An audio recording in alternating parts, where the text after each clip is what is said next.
Pronto, de volta aqui.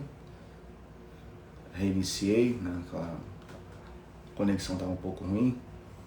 Vamos ver agora o Marcelão chegar, a gente poder começar a papear. Agora ele chegou aqui.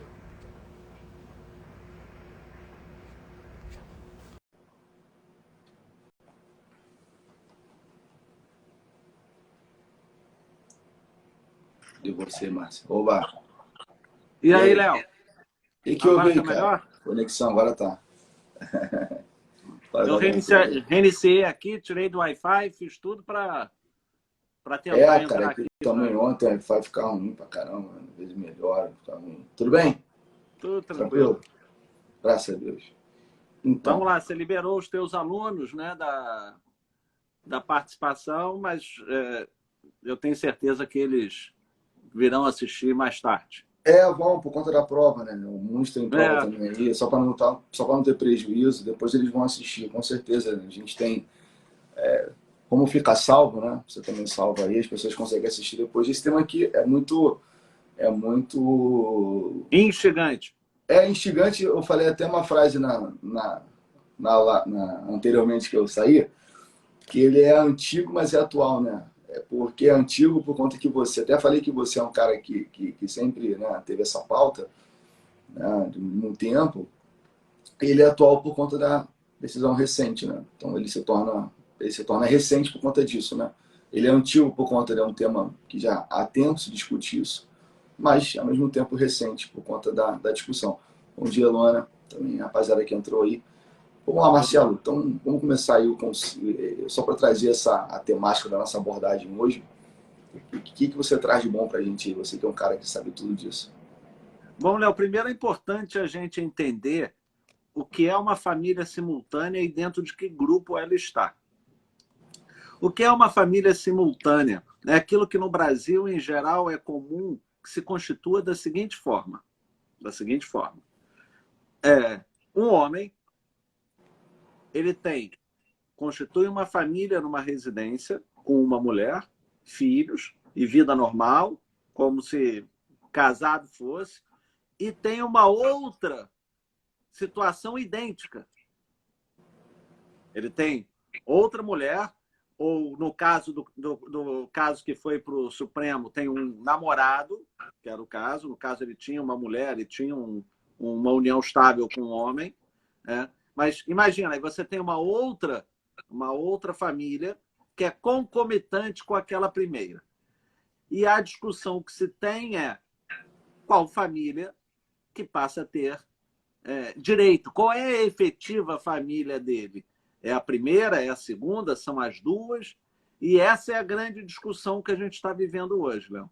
E essa decisão recente do Supremo, de dezembro, 18 de dezembro, se não me falha a memória, ainda passível de embargo de declaração. Quer dizer, ainda não... Apesar de ser repercussão geral, já está para ser aplicado, ainda passível de embargo de declaração.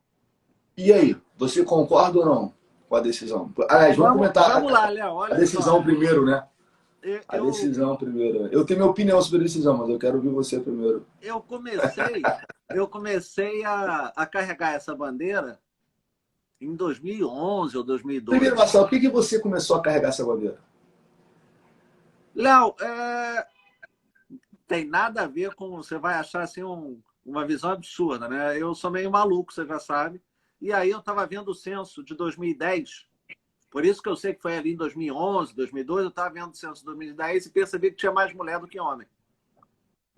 Crescendo. Se você pegar o de 2000, o percentual era menor de diferença. Então, estatisticamente, está tendo mais mulher do que homem. Né? Não sei explicar o motivo, mas essa é a realidade. O que quer dizer que os arranjos familiares não vão ser mais bipolares, como a gente pensou. Né? Então, a minha visão primeiro foi estatística e depois foi fática. Quando eu comecei a falar isso, as pessoas começaram a me procurar falando: eu vivo uma vida assim. Né? Você é a primeira pessoa que falou sobre isso. Então, eu estou tentando desconstruir essa visão patriarcal que a gente tem, que foi muito, muito pesada, são séculos de patriarcalismo, né? São séculos de mulher dependendo do homem. Né?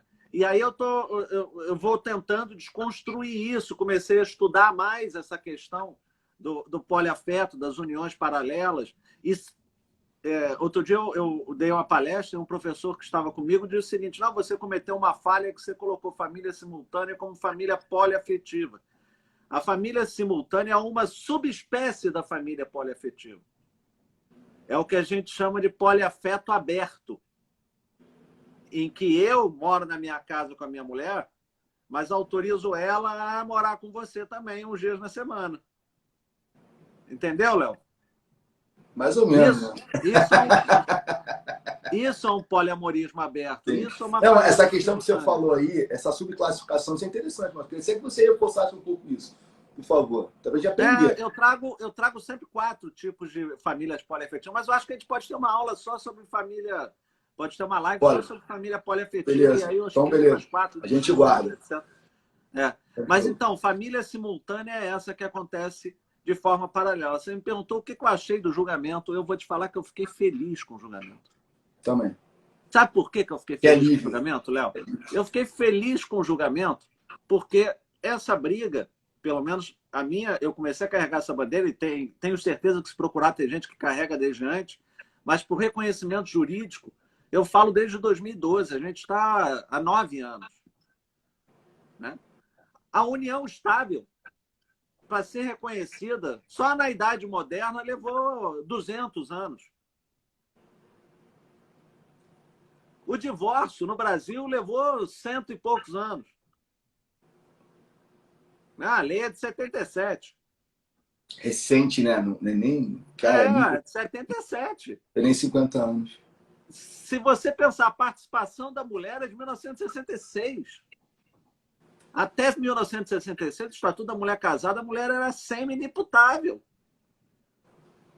O homem era o chefe da família. O homem era o homem que tomava todas as decisões. A partir de 66, a mulher começou a poder opinar nas decisões. Então, percebam que a sociedade sempre foi machista. O homem sempre tudo foi permitido. E é engraçado, né? Porque agora já mudou um pouco o perfil, mas quando eu dava palestra sobre isso no Brasil, quem mais me agredia, quem mais me atacava eram as mulheres. Porque elas tinham aquela visão de que eu, Marcelo, estava falando isso para eu ter um harém de mulheres. Na minha idade, eu mal consigo acompanhar a minha.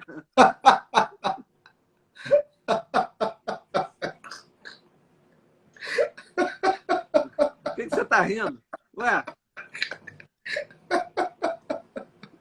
Então, na verdade, quando eu falo nisso, Léo... Bom dia, gente. O pessoal está chegando aí. Desculpa, o pessoal falou aqui.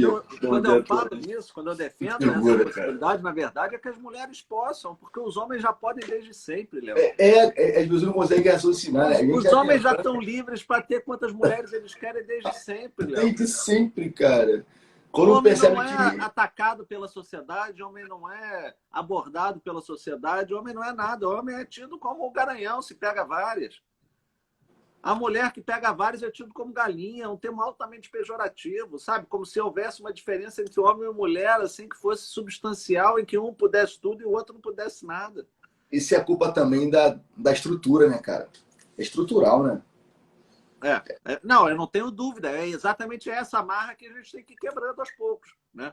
Por isso que eu carrego essa bandeira. Eu carrego a bandeira em defesa da igualdade entre homens e mulheres, mas uma igualdade contínua, uma igualdade verdadeira. Então, você está feliz? Eu estou muito feliz, Léo. Sabe por quê? Porque são 11 ministros do STF e 5 já foram favoráveis ao reconhecimento. Sabe quando eu pensei que isso fosse acontecer rápido? Nunca.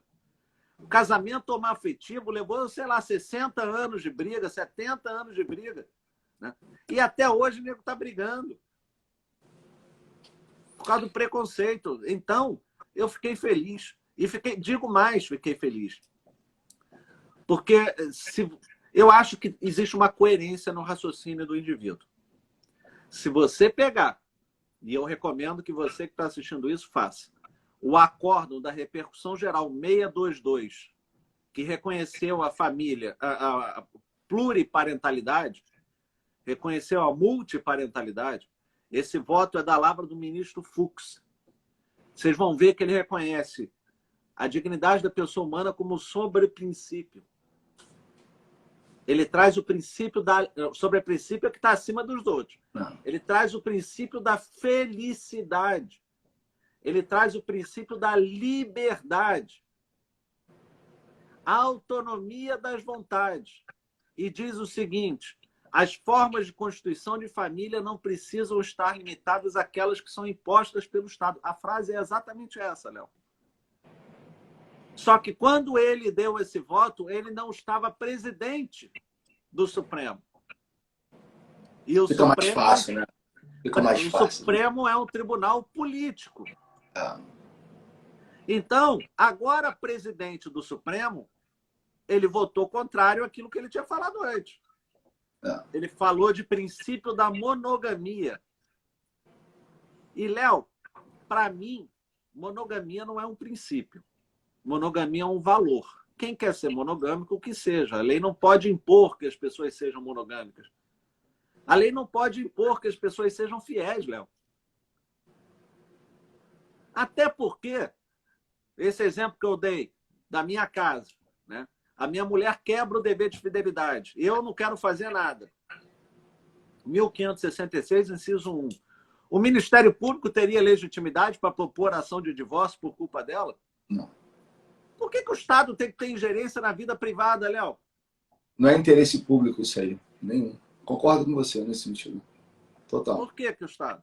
Entenda bem, né? A gente está falando de concordar uma coisa, não é que a gente está falando que uma liberalidade, né, do casamento, não é isso. Então é uma coisa com a outra, né? É questão de interpretação. Eu tenho muito cuidado, Marcelo, quando a gente fala algumas coisas aqui, para as pessoas não ter distorção do que ele está falando, né? Pelo amor de Deus, gente. A gente não está falando, como o Marcelo está falando aqui, que o dever de fidelidade que não tem, né? Que, aliás, que não deve ser um princípio, né? Ele não está falando que não tem que ser fiel, não é isso. Ele está falando que não é uma coisa que o Estado tem que se meter. Por exemplo, não é que tem que impor a fidelidade. Não tem que impor. Marcelo, e os casais que têm relacionamento aberto? Pois é, e aí? E aí? Então, e é aí? exatamente isso que eu digo.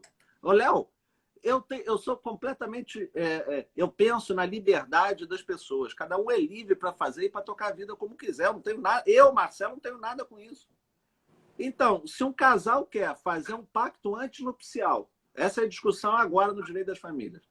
Se um casal quer fazer um pacto antinupcial, renunciando ao dever de fidelidade do artigo 1566, inciso 1, se pode ou não. O que você acha? E parte da doutrina entende que não pode, porque é uma obrigação, e parte da doutrina entende que pode, porque é disponível, é um direito das partes. O Estado não tinha nem que ter esse artigo, Léo. Esse artigo é resquício lá da regra da Igreja Católica. Se a gente for estudar... que quem está apoiando manter, né? Aliás, apoiando não ter isso no pacto, eu posso chutar alguns doutrinadores aqui, eu posso ter errado.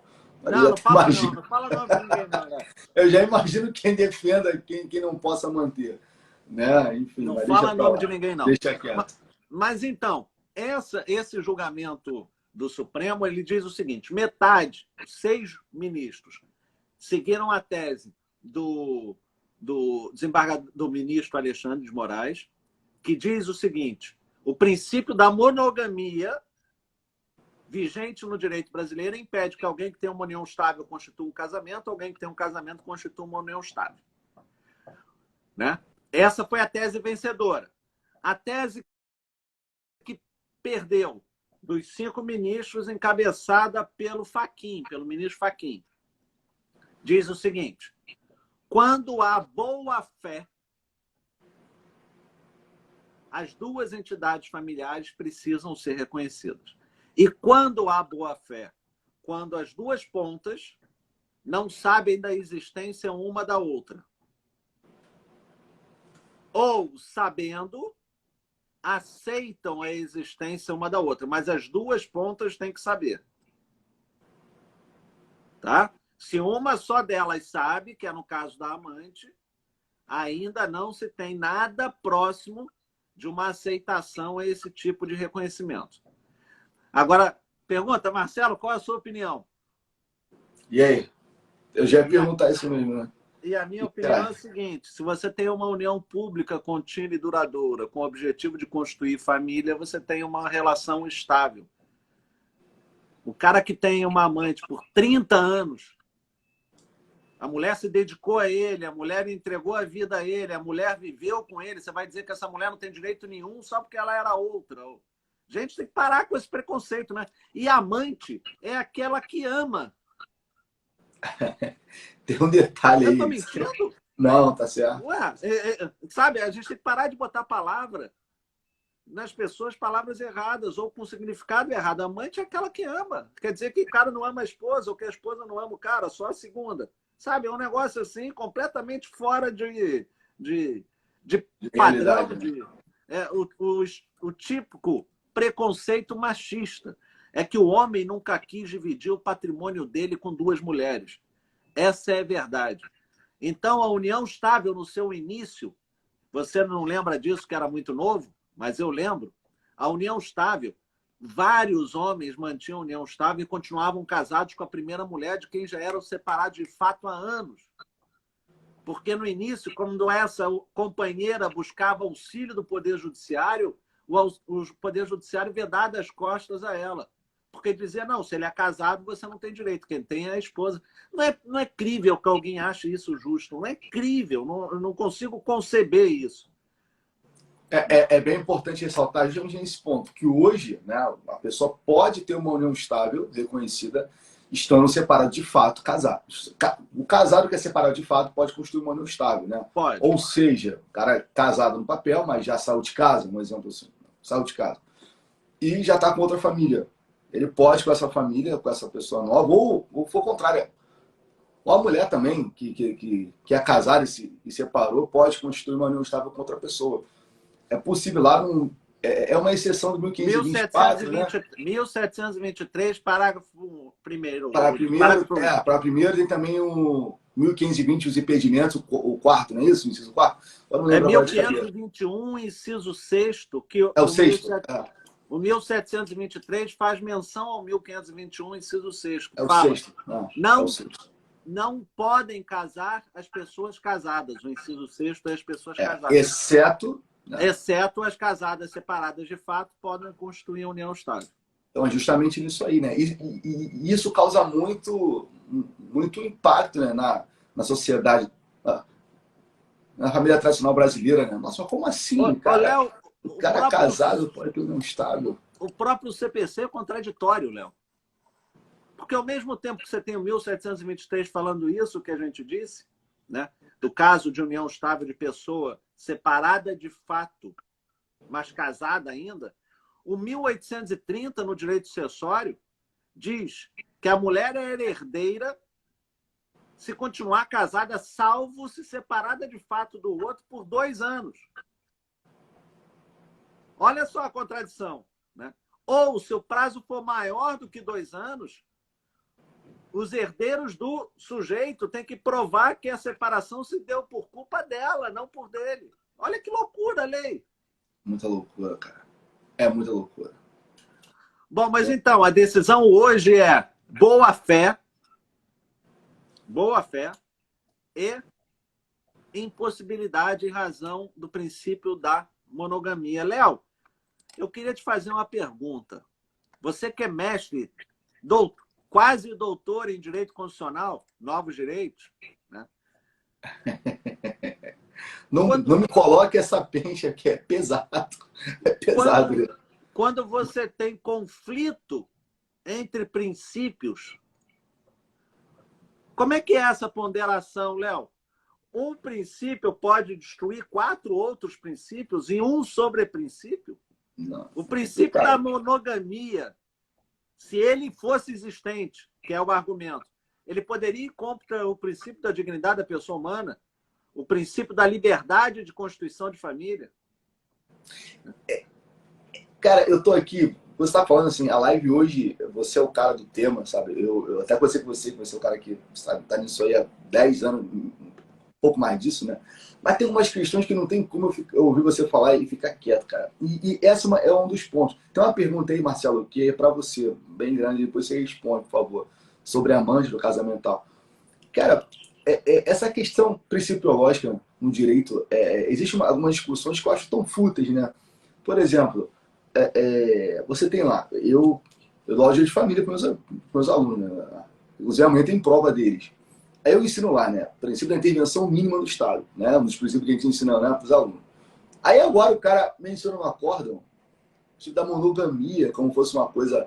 Cara, sabe, eu não consigo entender. O que eu vou ensinar para os caras, cara? O que eu vou ensinar? Você não disse que o Estado se mete o mínimo possível nas Ou relações. deveria se meter, Eu né? deveria se meter um mínimo, mas e se eu quiser? Eu não posso. Claro que o casamento é um contrato que tem regras, né? Eu sempre falo isso, gente. O casamento a gente tem que separar o amor do contrato, né? Eu penso dessa forma. Não estou falando que não tem que ter amor no casamento, mas o casamento, as pessoas têm que entender que não é só a questão do relacionamento homem, mulher, homem, mulher, não é isso. Você existe um contrato que você assina, no qual gera direitos, obrigações, e no caso de rescisão contratual, que é o divórcio ou morte e tal, né? Você vai ter ali as consequências. Como vai rescindir, certo? Mas eu acho essa questão que você falou da monogamia, hoje em dia, cara, você tem aí, cara, o que mais se tem. Desculpa falar assim, tá, Marcelo? Eu sei que o horário é meio pesado. Casa de swing, por exemplo. Casais que frequentam. Família tradicional. Não são jovens que frequentam ali. Pessoas de 20 e pouco, 25, 26 anos. É coisa de 40, 35. Esse é o perfil, porra. Pessoas de 10, 15, 20 anos casados, porra. E aí? Para essas Mas, pessoas não cara, tem. é como se esse casal vivesse num submundo, né?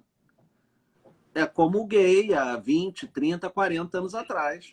Ah, Você se tem que escondendo, lembrar né? que quando começou a luta efetiva pela liberdade dos relacionamentos homossexuais, homoafetivos, foi numa boate nos Estados Unidos que a polícia estava lá para dispersar os gays da boate, para prender os caras.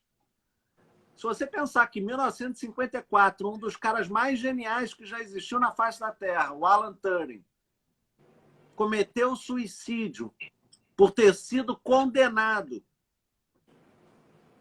a se esterilizar, já que ele era gay e não podia ter gay na Inglaterra. Estou falando da década de 50, Léo, não tem nem 100 anos atrás. O gay era condenado criminalmente, era crime. E ele tinha duas opções, ou ia cumprir a pena na cadeia, ou ele se esterilizava. Que é, Tomava remédio para perder a libido. que é para não se. Né? Como é que pode, né? Sabe? E aí o cara não aguentou e se matou. É um negócio assim inacreditável. Eu não estou falando de 200 anos atrás, estou falando de 60 anos atrás. Então, Surreal. se você pensar que essa luta toda é muito recente e que a gente já evoluiu bastante, mas tem que continuar evoluindo, tem que continuar falando, tem que continuar gritando, né?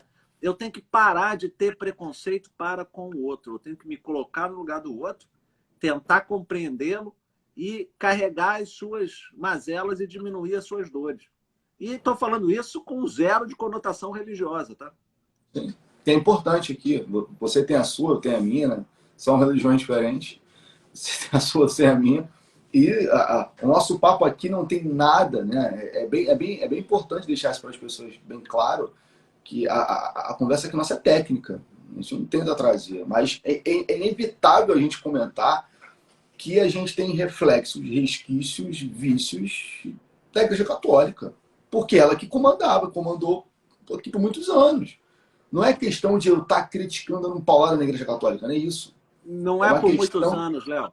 Você sabe que eu defendi minha tese de doutorado agora, há, sei lá, 20, 30 dias atrás, e o tema era famílias poliafetivas e possibilidade poliafetiva. Então, eu estudei a evolução histórica, né, da humanidade, assim, nos últimos 2.000, 3.000 anos, assim, fui até antes, falando da família consanguínea, que era quando não havia a menor regra de relacionamento, mas a Igreja Católica controla isso, controla o casamento, desde o século IX até o século XI, mais ou menos.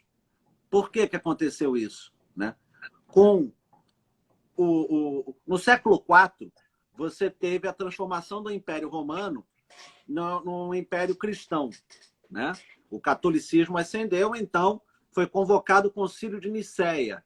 O Concílio de Nicéia foi a base da Igreja Católica. O Concílio de Nicéia, em 350, se eu não me engano, depois de Cristo, foi a base da Igreja Católica. Ele é que criou os dogmas, ele é que disse isso é evangelho, vai estar na Bíblia, esse evangelho não está, porque existiam vários textos. E foi nesse concílio que se escolheram os textos que seguiram. E o casamento não era uma preocupação da igreja. A igreja continuou tendo força muito grande, os estados se enfraqueceram, os estados se pulverizaram, se enfraqueceram, tanto que a gente não tem um direito na Idade Média forte, a gente tem direitos locais, e quem tomou essa força foi a Igreja Católica. Só que, com a criação dos estados modernos, os estados começaram a se fortalecer e a igreja começou a ficar preocupada, porque ela estava perdendo poder político. Aí ela começou a controlar os casamentos, como contrato. O casamento era um contrato, só que um contrato que era arrumado e abençoado pela igreja. Pela Igreja Católica. A igreja só ia lá e abençoava. Só houve preocupação efetivamente da igreja com o casamento com o Concílio de Trento, no século XVI. O Concílio de Trento foi uma resposta à reforma protestante. E aí sim, a Igreja Católica coloca como um sacramento o casamento passa a correr dentro da igreja e a igreja passa a ter controle de tudo. Esse controle só termina com a Revolução Francesa, que é quando... 1789. Isso. Quando se afasta o poder dos nobres, se afasta o poder da igreja, que é quem dava poder para o nobre, e o Estado, então, assume a responsabilidade do controle social. Por quê? Essa responsabilidade era só da igreja, Léo. Para que você acha que serve o batismo? Para controlar nascimento. A igreja controlava nascimento, controlava casamento e controlava a morte.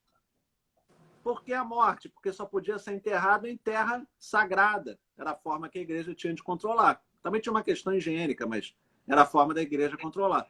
Então a igreja controlava tudo.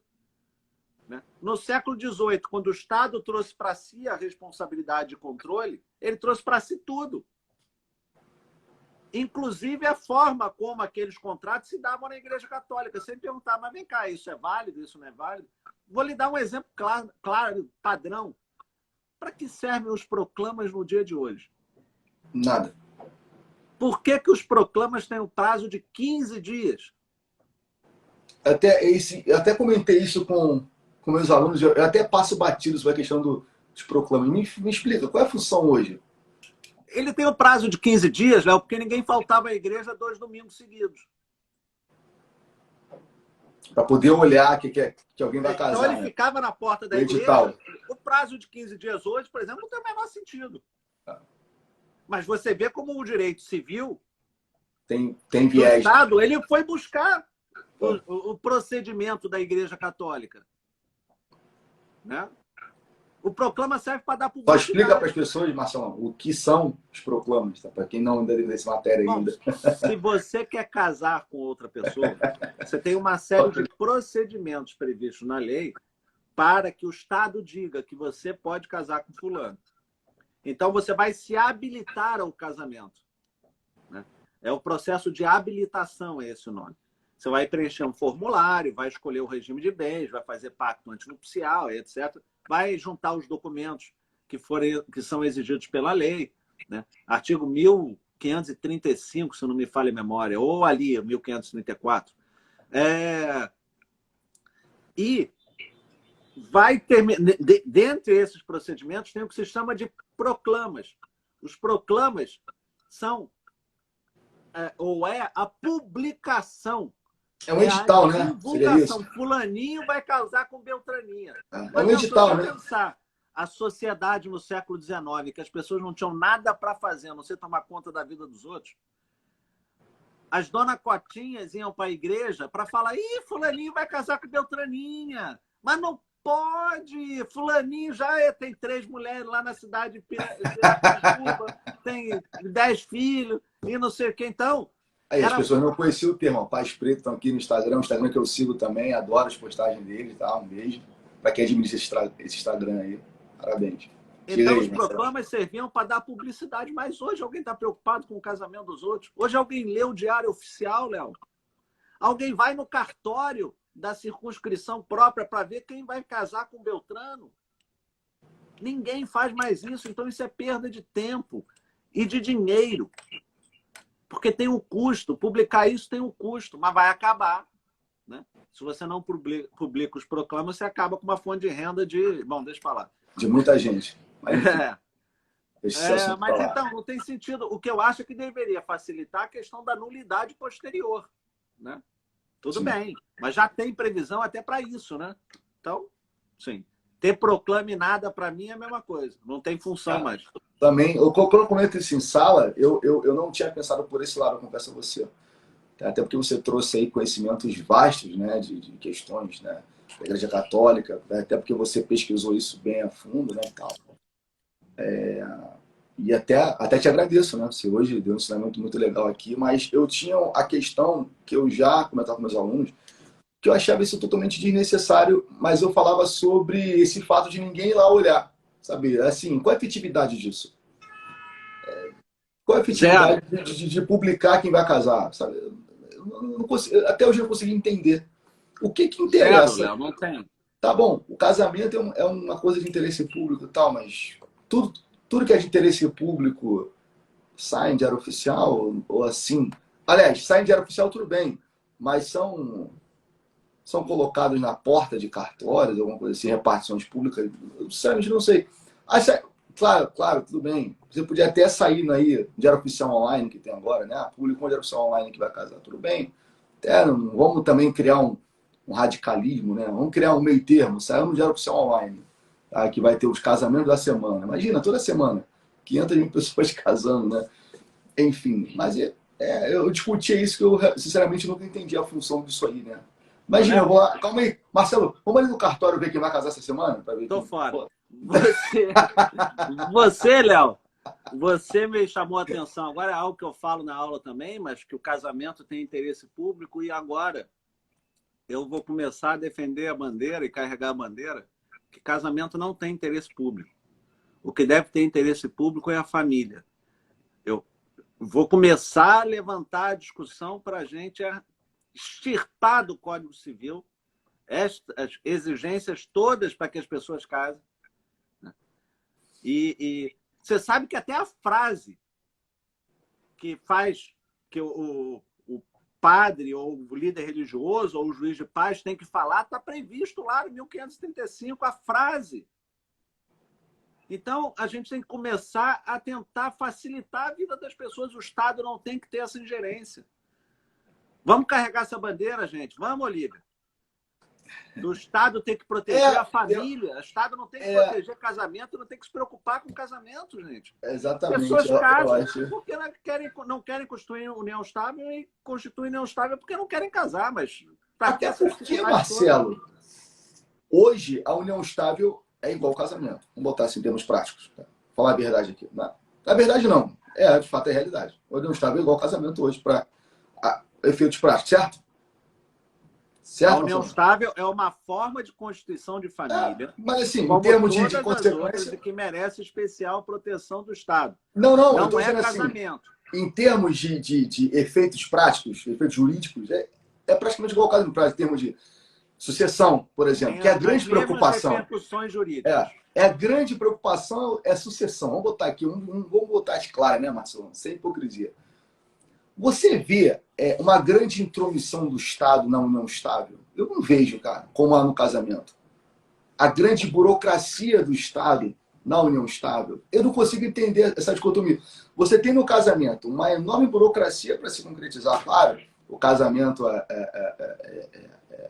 um ato solene, mas se a união estável tem o mesmo efeito jurídico no casamento, para todos os fins legais, não há diferença. A pessoa casada ou o companheiro, eles são equiparados hoje. Está na mesma esteira. Tanto que o artigo 226 protege, né? O companheiro tá na mesma prateleira. Por que não há? Eu não consigo entender. Sabe? Aí o William falou aqui que a união estável tem mais direito de casamento, também não concordo. Não tem. Não tem mais de casamento. Exatamente a mesma coisa. Exatamente a mesma coisa. Mas, por outro lado, o que eu concordo é que a união estável tem uma vantagem sobre o casamento pela desburocratização. Isso é inegável, na minha opinião. A união estável é uma situação de fato que exterioriza uma situação de direito. E o casamento é uma situação de direito. Simples. Essa é a diferença entre um e outro. Agora, eu posso ter um casamento? Pode. Posso ter uma união estável? Pode.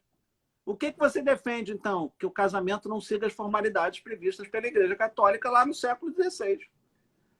Que eu tenha casamento, mas de forma mais simples. E vou além, Léo. Eu sou defensor da não necessidade de advogado para o divórcio. Não precisou de advogado para casar. Para que vai ter advogado para o divórcio, gente? Vamos facilitar. A pessoa vai lá no cartório e fala, nós não queremos mais estar casados. Quando perguntou se quiseram estar casados, teve um advogado presente? Não. Mas você vai perder cliente. Eu não vou perder cliente, porque os litígios vão continuar acontecendo em outras áreas, ou não, ou as composições em outras áreas que precisam sim ser judicializadas, porque tem outros interesses. Agora, se não precisa de advogado para nada, para que eu vou obrigar a pessoa a procurar um advogado? É óbvio que tem vários advogados que não gostam dessa minha fala, mas eu continuo falando. Com você. Apesar de ser advogado, eu acho que não precisa. Meio que está se sangrando, mas você está pensando para um lado prático. Né? Você está se sangrando, mas para um lado prático. Não, Léo. Não, exemplo, assim, vai continuar, Léo. Entre aspas. Eles podem estar pensando assim, pô, o cara é advogado, mas tá remando contra a maré. Sabe eu só quero facilitar a vida das pessoas. Para que burocratizar o que deveria ser desburocratizado? Por que eles não podem ir no cartório que casaram e falarem não quero mais ficar casado com essa pessoa? Por que eu tenho que procurar um advogado que pode, dependendo do tipo de advogado, pode criar uma área de conflito muito maior do que aquele que apareceu? Sabe? Imagina um copo d'água que vem calmo, quase para transbordar. Copo d'água calmo, quase para transbordar. O advogado, muitas vezes, é aquele que joga a colher lá para dentro e chacoalha, sabe? Ao invés de ele tentar fazer a água baixar, acalmar os ânimos, etc., não. Ele cria uma situação para inflamar. É fazer desandar. E não é essa a função. A função é a pacificação social. Né? A função é que as pessoas efetivamente consigam tocar a vida delas sem ficar presas eternamente num litígio. Né? Entendi. E aí a gente tem formas alternativas, Léo, se você quiser fazer uma live interessante. Está aqui a doutora e professora Olivia Fust, que fala de práticas colaborativas. Eu tenho um livro sobre isso, doutora Olivia, depois vou seguir ela no Instagram. Pode seguir e convida ela para uma live. Ela é boa. Já vou. Excelente essa... Vamos saber, prática colaborativa, a gente fala muito lá no Observatório de Mediação sobre isso. É excelente essa visão assim, de formas alternativas, quando é possível, de resolução de litígio. Mas, então, converse com ela e etc. Chama ela aí que você vai ver. Está lendo a pergunta? Eu não estou lendo. Essa aí que veio aí. Essa que veio aí, agora, acima. A união estável tem menos deveres que o casamento e mais direitos. Por que isso?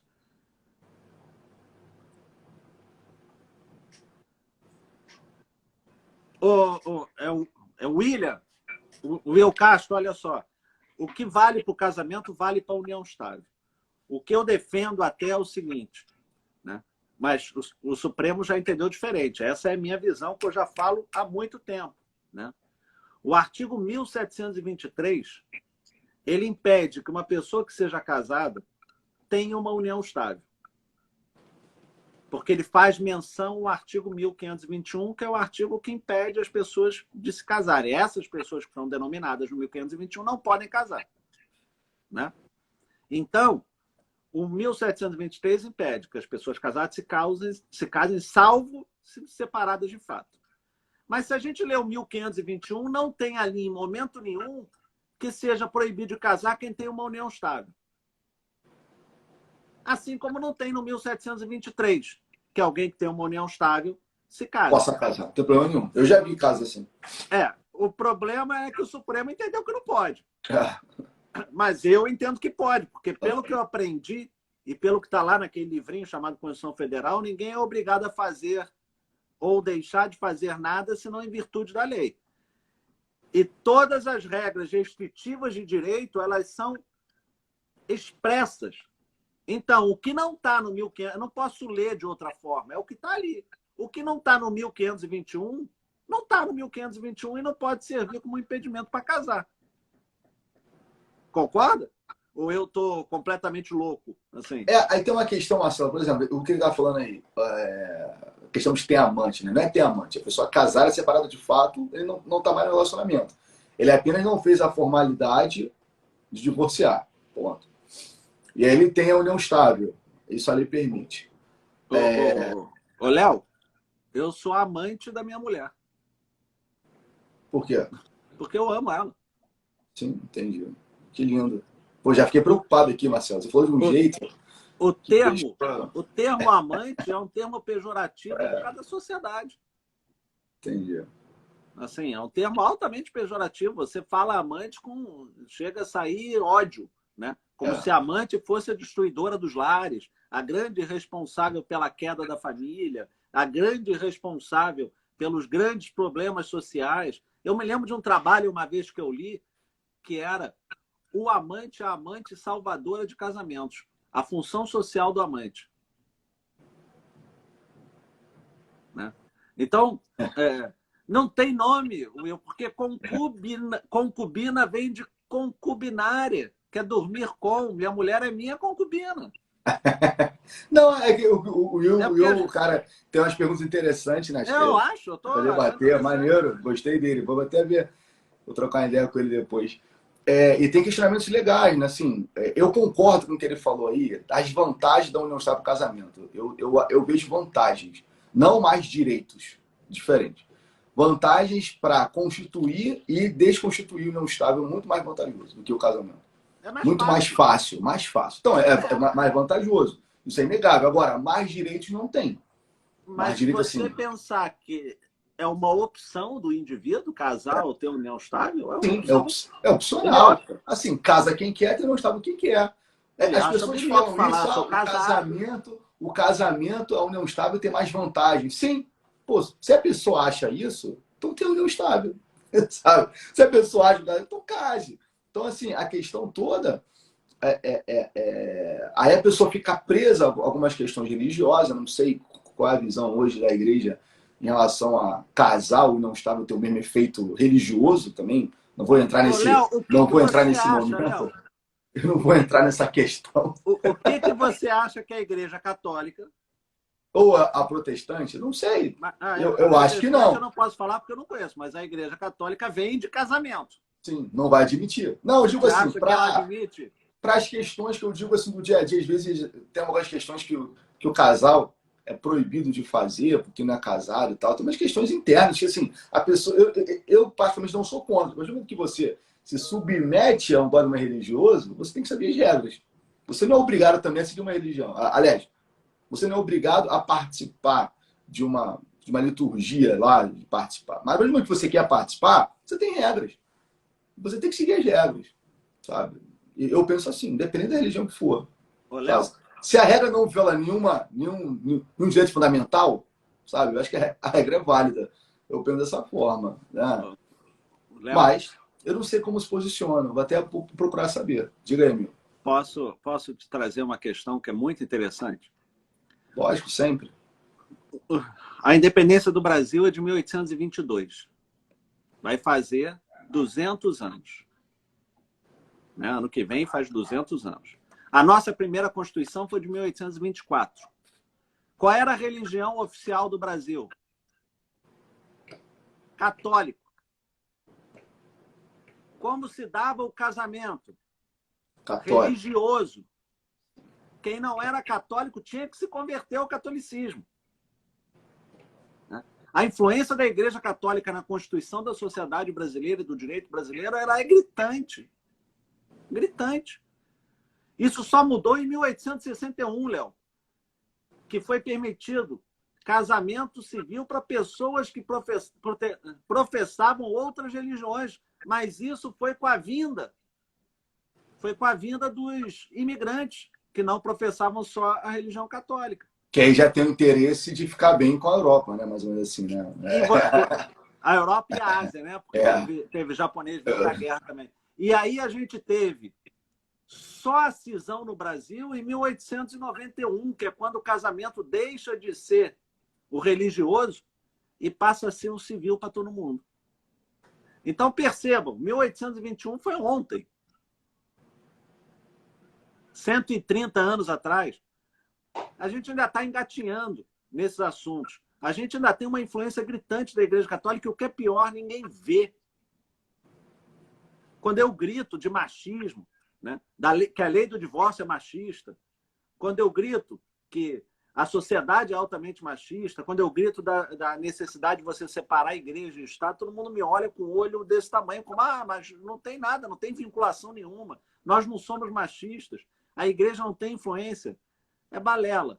Eu trouxe vários exemplos da influência da Igreja Católica no direito brasileiro hoje numa discussão sobre família simultânea. E você sabe o que é mais engraçado?